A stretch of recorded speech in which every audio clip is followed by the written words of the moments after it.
Hi ಎಲ್ಲರಿಗೂ ನಮಸ್ಕಾರ. Welcome back to R S cooking YouTube channel. ಇವತ್ತಿನ ರೆಸಿಪಿ ನಾನು ಅಕ್ಕಿ ಹಪ್ಪಳನ ವೆರೈಟಿ ಅಂದರೆ ಬೇರೆ ಥರ ಅಕ್ಕಿ ಹಪ್ಪಳನ ಮಾಡಿ ತೋರಿಸ್ತಾ ಇದ್ದೀನಿ. ಈ ಥರ ಅಕ್ಕಿ ಹಪ್ಪಳ ನೀವು ಎಲ್ಲೇ ಸರ್ಚ್ ಮಾಡಿದ್ರೂ ಕೂಡ ಸಿಗೋದಿಲ್ಲ, ಯಾಕೆಂದರೆ ಈ ಥರ ಇನ್ನೂ ಯಾರೂ ಮಾಡಿಲ್ಲ. ಸೊ ಒಂದು ಸಲ ನೀವು ಇದನ್ನು ಮಾಡಿ ನೋಡಿ. ಹಾಗೆ ಈ ಹಪ್ಪಳ ಮಾಡೋದಕ್ಕೆ ಜಾಸ್ತಿ ಹೊತ್ತು ಟೈಮು ಕೂಡ ಬೇಕಾಗಿಲ್ಲ, ಹಾಗೆ ಜಾಸ್ತಿ ಜನನೂ ಕೂಡ ಬೇಕಾಗಿಲ್ಲ. ಒಬ್ಬರೇ ನಾವು ಮನೆಯಲ್ಲಿ ಫ್ರೀ ಇದ್ದಾಗ ಈ ಥರ ಹಪ್ಪಳನ ಅರ್ಧ ಗಂಟೆಯಲ್ಲಿ ನಾವು 50ರಿಂದ 100 ಹಪ್ಪಳನೂ ಕೂಡ ಮಾಡ್ಕೋಬೋದು. ಬನ್ನಿ ಅದು ಯಾವ ಥರ ಹೇಗೆ ಅಂತ ನೋಡೋಣ. ನಾನಿಲ್ಲಿ 1 ಕಪ್ ಆಗುವಷ್ಟು ಅಕ್ಕಿ ಹಿಟ್ಟನ್ನು ತೊಗೊಂಡಿದ್ದೀನಿ. ಅಕ್ಕಿನ ಕ್ಲೀನಾಗೆ ವಾಶ್ ಮಾಡಿಕೊಂಡು ಬಿಸಿಲಲ್ಲಿ ಒಣಗಿಸಿ ಗಿರಣಿಗೆ ಹಾಕ್ಕೊಂಡು ಬಂದಿದ್ದೀನಿ. ಸೊ ಇದನ್ನು 1 ಕಪ್ ಅಕ್ಕಿ ಹಿಟ್ಟನ್ನು ನಾವು ಸಪ್ರೇಟ್ ಬೌಲಿಗೆ ಅಳತೆಯಲ್ಲಿ ತೊಗೊಂಡು ಸಪ್ರೇಟ್ ಬೌಲಲ್ಲಿ ಹಾಕ್ಕೊಂಡಿದ್ದೀನಿ. ಅಳತೆ ಕರೆಕ್ಟಾಗಿ ತೊಗೊಂಡಿದ್ರೆ ಹಪ್ಪಳನೂ ಕೂಡ ಕರೆಕ್ಟಾಗಿ ಬರ್ತವೆ. ರುಚಿಗೆ ತಕ್ಕಷ್ಟು ಉಪ್ಪನ್ನು ಹಾಕ್ಕೊಳ್ಳಿ. ಹಾಗೆ ಈ ಹಪ್ಪಳ ಮಾಡೋದಕ್ಕೆ ಹಪ್ಪಳ ಖಾರನ ಆ್ಯಡ್ ಮಾಡಬೇಕಾಗತ್ತೆ, ಅಂದರೆ ಪಾಪಡ್ ಖಾರ ಅಂತ ಸಿಗ್ತದೆ, ಅದನ್ನು ಆ್ಯಡ್ ಮಾಡಬೇಕಾಗತ್ತೆ. ಹಾಗೆ ಸ್ವಲ್ಪ ಜೀರಿಗೆನ ಹಾಕ್ಕೊಂಡಿದ್ದೀನಿ. ಇಷ್ಟ ಇದ್ದರೆ ಹಾಕ್ಕೋಬೋದು, ಇಲ್ಲಾಂದರೆ ಸ್ಕಿಪ್ ಕೂಡ ಮಾಡ್ಕೋಬೋದು. ಜೀರಿಗೆ ಹಾಕಬೇಕಂತೇನಿಲ್ಲ, ಇದು ಆಪ್ಷನಲ್ಲು. ಸೊ ಇವಾಗ ಎಲ್ಲನೂ ಕರೆಕ್ಟಂಗೆ ಮಿಕ್ಸ್ ಮಾಡ್ಕೋಬೇಕಾಗತ್ತೆ. ಕರೆಕ್ಟಂಗೆ ಮಿಕ್ಸ್ ಆಗಿಲ್ಲ ಅಂದರೆ ಒಂದು ಕಡೆ ಹಪ್ಪಳ ಖಾರ ಅಥವಾ ಒಂದೊಂದು ಕಡೆ ಉಪ್ಪು ಜಾಸ್ತಿ ಹತ್ತೋ ಚಾನ್ಸಸ್ ಇರುತ್ತೆ. ಅದಕ್ಕೋಸ್ಕರ ಒಣ ಹಿಟ್ಟಲ್ಲಿ ನಾವು ಮಿಕ್ಸ್ ಮಾಡಿರೋದ್ರಿಂದ ಕರೆಕ್ಟಂಗೆ ಮಿಕ್ಸ್ ಮಾಡಿಕೊಂಡು ಈ ಕಡೆ ಸೈಡಲ್ಲಿ ಇಟ್ಕೊಂಬಿಡಿ.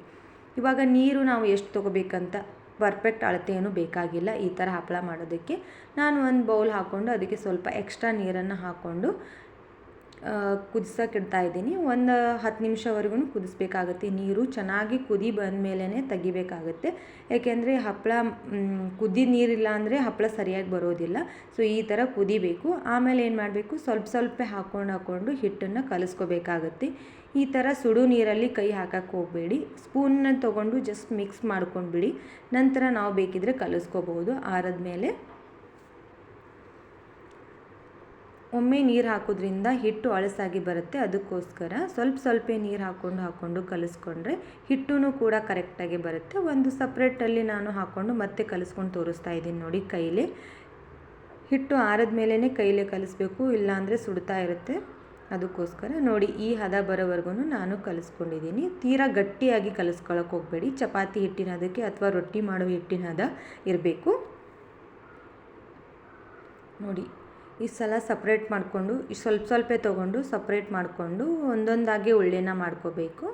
ನೀವು ಯಾವ ಥರ ಬೇಕಾದರೂ ಮಾಡ್ಕೋಬೋದು. ಅಂದರೆ ನಾವು ಹಿಟ್ಟನ್ನು ಇದನ್ನು ಉಗ ತೊಗೊಳ್ಳೋದ್ರಿಂದ, ಅಂದರೆ ಸ್ಟೇನರಲ್ಲಿ ಹಾಕಿ ಬೇಯಿಸೋದ್ರಿಂದ ಸ್ವಲ್ಪ ಬೇಗನೆ ಬೇಯಬೇಕು. ಅಂದರೆ ಈ ಥರ ಸಣ್ಣದಾಗಿ ಮಾಡ್ಕೊಂಡಿದ್ದೀನಿ ನಾನು. ತೀರಾ ದಪ್ಪಾಗಿ ಮಾಡಿಕೊಂಡ್ರೆ ಅದು ಬೇಗನೆ ಹಿಟ್ಟು ಕುದಿಯೋದಿಲ್ಲ. ಅದಕ್ಕೋಸ್ಕರ ಇಷ್ಟು ಸಣ್ಣದಾಗಿ ಮಾಡ್ಕೊಂಡಿದ್ದೀನಿ. ನೀವು ಇದಕ್ಕಿಂತಲೂ ಸಣ್ಣದಾಗಿ ಮಾಡ್ಕೋತೀರ ಅಂದರೆ ನಡೀತದೆ. ಎಲ್ಲನೂ ಇದೇ ಥರ ನಾನು ಒಳ್ಳೆ ಮಾಡ್ಕೊಂಡಾಯಿತು. ಇವಾಗ ನಿಮ್ಮ ಮನೆಯಲ್ಲಿ ಸ್ಟ್ರೈನರ್ ಇದ್ದರೆ ಏನು ಮಾಡಬೇಕು, ಅಂದರೆ ಈ ಥರ ಚಾಣಿ ಇರುತ್ತೆ ನೋಡಿ, ಅದಕ್ಕೆ ಸ್ವಲ್ಪ ಎಣ್ಣೆ ಹಚ್ಕೊಂಡ್ಬಿಡಿ. ಸ್ವಲ್ಪ ಎಣ್ಣೆ ಹಚ್ಚಿ ಜಾಸ್ತಿ ಹಚ್ಚಕ್ಕೆ ಹೋಗಬೇಡಿ. ಯಾಕೆ ಅಂದರೆ ಹಿಟ್ಟು ನಾವು ಇಡ್ತೀವಿ ನೋಡಿ, ಕುದಿಬೇಕಾದ್ರೆ ಅದು ಚಾಣಿಗೆ ಹಿಟ್ಟು ಹತ್ತೋದಿಲ್ಲ. ಅದಕ್ಕೋಸ್ಕರ ಈ ಥರ ಒಂದೊಂದಾಗಿ ಎಲ್ಲನೂ ನಾವು ಇಟ್ಕೊಂಡ್ಬಿಡಿ.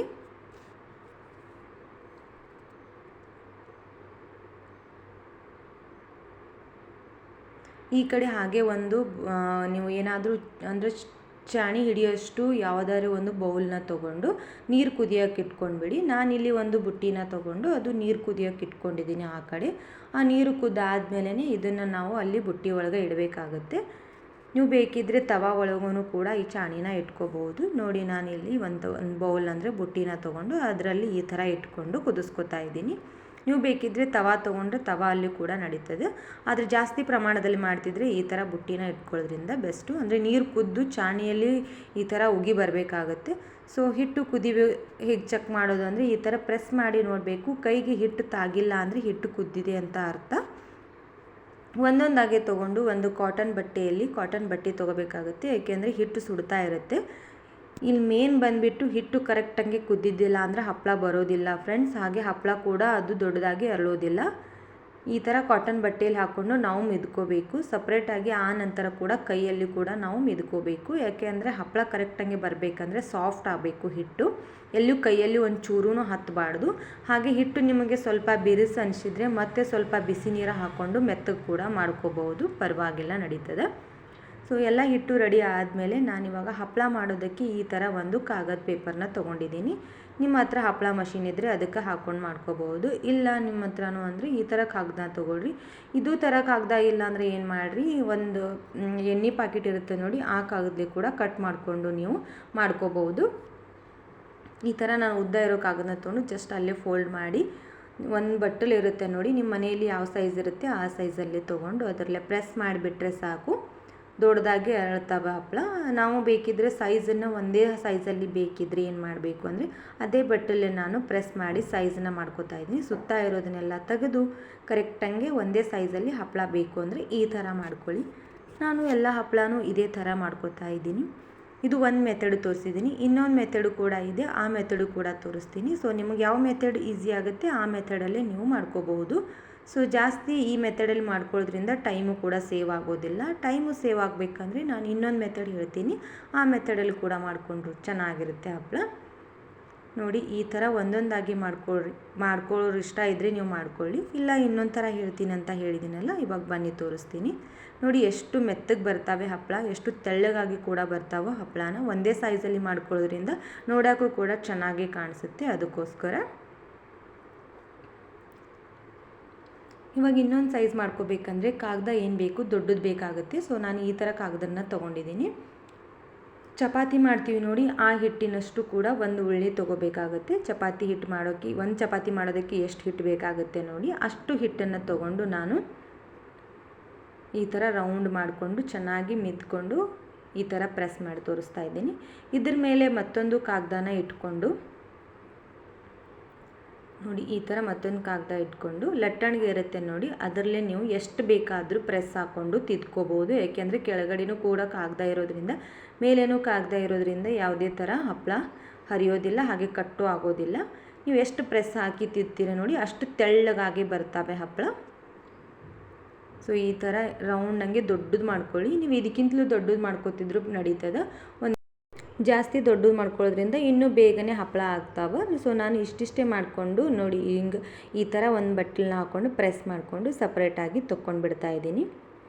ಈ ಥರ ಮಾಡೋದ್ರಿಂದ ಹಪ್ಪಳ ಬೇಗನೆ ನಾವು ಒಂದು ಅರ್ಧ ಗಂಟೆಯಲ್ಲಿ 200 ಒಳಗೂ ಮಾಡ್ಕೋಬೋದು. ಒಬ್ಬರೇ ಆದರೆ 100 ಹಪ್ಪಳ ಮಾಡ್ಕೋತೀರಾ, ಇಲ್ಲ ಇಬ್ಬರಾದರೆ 200ರಿಂದ 300ವರೆಗೂ ಮಾಡ್ಕೋಬೋದು.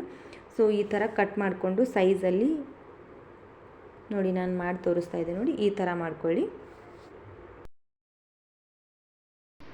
ಈ ಥರ ಹಪ್ಪಳ ಮಾಡಿಕೊಂಡ್ರೆ ನಾವು ಬಿಸಿಲಲ್ಲಿ ಒಣಗಿಸೋ ಅವಶ್ಯಕತೆ ಇಲ್ಲ. ಮನೆಯಲ್ಲೇ ಫ್ಯಾನ್ ಕೆಳಗಡೆನೂ ಫ್ಯಾನು ಕೂಡ ಹತ್ತೋದಿಲ್ಲ, ಬೇಗನೆ 1 ಅವರಲ್ಲಿ ಹಪ್ಪಳ ಒಣಗಿಬಿಡ್ತಾವೆ.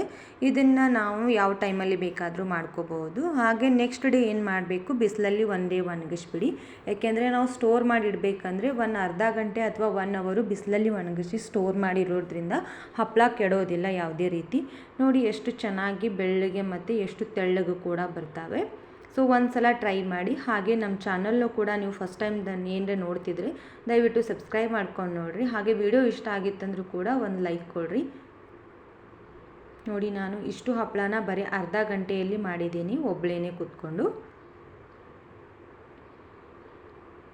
ನೀವು ಇನ್ನೂ ಜಾಸ್ತಿ ಬೇಕಾದರೆ ಜಾಸ್ತಿನ ಕ್ವಾಂಟಿಟಿಯಲ್ಲಿ ತೊಗೊಳ್ಳಿ.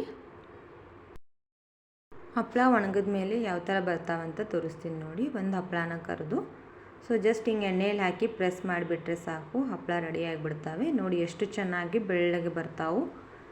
ಸೊ ಅಷ್ಟೇ ಫಳ್ಳಾಗಿ ಕೂಡ ಇರ್ತವೆ ಫ್ರೆಂಡ್ಸ್. ಈ ಥರ ಮಾಡ್ಕೊಂಡು ತಿನ್ನೋದ್ರಿಂದ ಮನೆಯಲ್ಲಿ ಆರೋಗ್ಯಕ್ಕೂ ಕೂಡ ತುಂಬ ಒಳ್ಳೆಯದು. ಹಾಗೆ ಇಷ್ಟಪಟ್ಟು ಕೂಡ ಚಿಕ್ಕ ಮಕ್ಕಳು ತಿಂತಾರೆ. ಇನ್ನೂ ಹೆಚ್ಚಿನ ರೀತಿಯಲ್ಲಿ ಹಪ್ಪಳ ರೆಸಿಪಿ ಬೇಕಂದರೆ ಆಲ್ರೆಡಿ ನಮ್ಮ ಚಾನಲಲ್ಲಿ ಅಪ್ಲೋಡ್ ಆಗಿದೆ, ಹೋಗಿ ನೀವು ಒಂದು ಸಲ ಚೆಕ್ ಮಾಡ್ಕೋಬೋದು. ಸಬ್ಸ್ಕ್ರೈಬ್ ಮಾಡಿಕೊಂಡು ಚೆಕ್ ಮಾಡ್ಕೊಳ್ಳಿ. ಅಕ್ಕಿ ಹಪ್ಪಳ ಮತ್ತು ಇನ್ಸ್ಟಂಟಾಗಿ ಅಕ್ಕಿ ಹಪ್ಪಳ, ಹಾಗೆ ಸಂಡಿಗೆ ಮತ್ತು ಸಬ್ಬಕ್ಕಿ ಹಪ್ಪಳ ಯಾವ ಥರ ಮಾಡೋದು ಅಂತ ಈಸಿ ಮೆಥಡಲ್ಲಿ ತಿಳಿಸಿದ್ದೀನಿ ನೋಡಿ. ಇವಾಗ ನಾನು ಎಲ್ಲ ಹಪ್ಪಳನೂ ಕರೆದಾಯಿತು, ಎಷ್ಟು ಚೆನ್ನಾಗಿ ಬಂದಿದೆ ಅಂತ. ಈ ಥರ ಹಪ್ಪಳ ನಾನು ಮಾಡ್ಕೊಂಡು ಇಟ್ಕೊಂಡ್ರೆ ನಾವು ಚೂಡಾದಲ್ಲಿ ಕೂಡ ಹಾಕೋಬಹುದು, ಎಷ್ಟು ಟೇಸ್ಟಿಯಾಗಿ ಕೂಡ ಬರ್ತವೆ. ಸೊ ಇದೇ ಥರ ಹೊಸ ರೆಸಿಪಿಗಳಿಗಾಗಿ ನಮ್ಮ ಚಾನಲ್ನ ನೀವು ಸಬ್ಸ್ಕ್ರೈಬ್ ಮಾಡ್ಕೊಂಡು ಇಟ್ಕೊಳ್ಳೋದ್ರಿಂದ ನಾನು ಹಾಕೋ ವಿಡಿಯೋ ಬಂದು ಮೊದಲು ನಿಮಗೆ ತಲುಪುತ್ತೆ. ಅದಕ್ಕೋಸ್ಕರ ಸಬ್ಸ್ಕ್ರೈಬ್ ಮಾಡಿಕೊಂಡು ಪಕ್ಕದಲ್ಲಿರೋ ಬೆಲ್ಲೈಕನ್ನು ಕೂಡ ಪ್ರೆಸ್ ಮಾಡ್ಕೊಳ್ಳಿ. ನೋಡಿ ಒಂದನ್ನು ನಾನು ಮುರಿದು ತೋರಿಸ್ತಾ ಇದ್ದೀನಿ, ಎಷ್ಟು ಕ್ರಿಸ್ಪಿಯಾಗಿ ಹಾಗೆ ಸಾಫ್ಟಂಗೆ ಕೂಡ ಬಂದಿರುತ್ತೆ. ಹಾಗೆ ನೀವೇನಾದರೂ ಒಂದು ಸಲ ಟ್ರೈ ಮಾಡಿದರೆ ಖಂಡಿತ ನನಗೆ ಕಮೆಂಟ್ ಮಾಡಿ ತಿಳಿಸಿ. Thank you for watching and keep supporting. Bye bye.